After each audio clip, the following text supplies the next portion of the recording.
So you try to watch a movie like, I don't know, Bambi?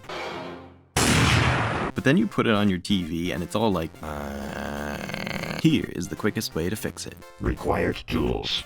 Xmedia Recode can convert anything to anything, but it can also do it without re-rendering the whole video. After install, you drag your Bambi into it, click it, choose your output format here, then click on the video tab and change Convert to Copy. Do the same in the audio tab as well. Now it's ready. Click Add to Queue and Encode. Look how fast this goes. Boom!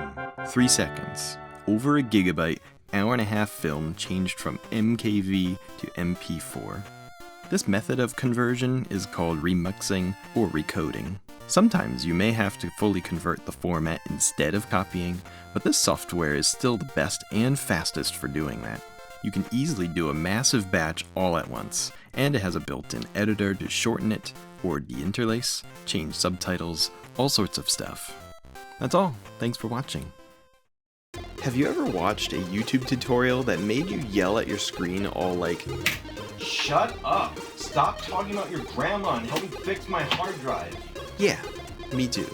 Please send me links of those bad tutorials down in the comments, or any other ideas you'd like to see me do. I'll consider making it a new tutorials that doesn't suck. Like and subscribe to keep up with all future videos.